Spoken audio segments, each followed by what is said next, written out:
नमस्कार, मैं हूं अंकुर और आप देख रहे हैं सत्यहिंदी.com। सत्य हिंदी की एंड्रॉयड ऐप डाउनलोड करने के लिए इस वीडियो के डिस्क्रिप्शन में जाइए, वहां पर आपको एक लिंक मिलेगा, वहां से आप ऐप डाउनलोड कर सकते हैं। अब एक नजर डाल लेते हैं अब तक की खबरों पर। अमेरिकी राष्ट्रपति डोनाल्ड ट्रंप के खिलाफ निचले सदन हाउस ऑफ रिप्रेजेंटेटिव्स से महाभियोग प्रस्ताव पारित हो गया है। इसके साथ ही डोनाल्ड ट्रंप अमेरिका के इतिहास में ऐसे पहले राष्ट्रपति बन गए हैं जिनके खिलाफ एक ही कार्यकाल में 2 बार महाभियोग प्रस्ताव पारित हुआ हो। ट्रंप को महाभियोग से हटाने के लिए 10 रिपब्लिकन्स ने भी वोट किया है। सदन में महाभियोग के प्रस्ताव के पक्ष में 232 और विपक्ष में 197 वोट पड़े। अब महाभियोग का प्रस्ताव सेनेट यानी संसद के ऊपरी सदन को भेजा जाएगा। ट्रंप के खिलाफ निचले सदन में महाभियोग प्रस्ताव पारित होने के बाद अब सीनेट में ट्रायल के दौरान अगर 2/3 बहुमत से प्रस्ताव पारित होता है तो उन्हें तत्काल प्रभाव से अपने पद से हटना पड़ेगा। ये भी हो सकता है कि उन्हें अब दोबारा किसी भी पब्लिक ऑफिस के अयोग्य ठहरा दिया जाए।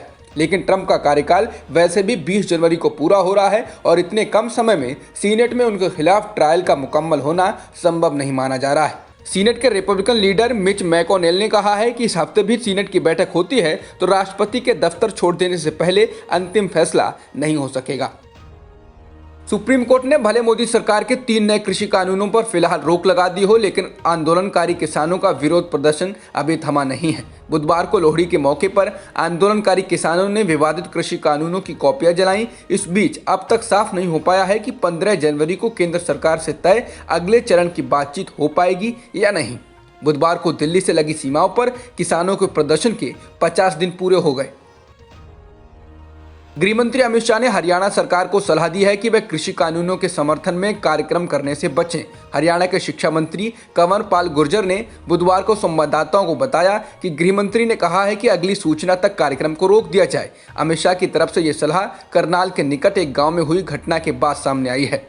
मुख्यमंत्री मनोहर लाल खट्टर को करनाल के निकट एक गाँव में एक बैठक रद्द करने के लिए मजबूर होना पड़ा था।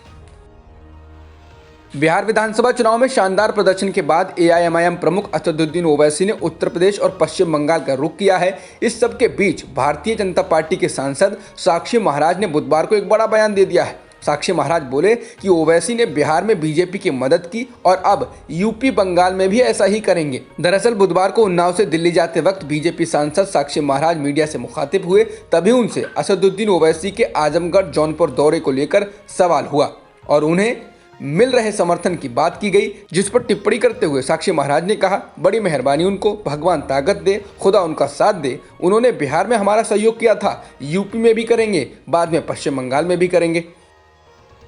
पश्चिम बंगाल में विधानसभा चुनाव से कुछ महीने पहले मुख्यमंत्री ममता बनर्जी के परिवार में बगावत की आहट सुनाई देने लगी है। जनसत्ता के अनुसार ममता बनर्जी के भाई कार्तिक बनर्जी लगातार मीडिया में वंशवाद की राजनीति खत्म होने पर जोर दे रहे हैं। उन्होंने राजनीति में भी आने के संकेत दे दिए हैं और कहा कि जिसमें योग्यता है उसे ही राजनीति में आना चाहिए। जब उनसे पूछा गया कि क्या आप भाजपा में शामिल होंगे तो उनका कहना था कि वो किसी भी पार्टी में शामिल हो सकते हैं। उन्होंने कहा कि राज्य में बाहरी बनाम बंगाल का कोई मुद्दा नहीं है।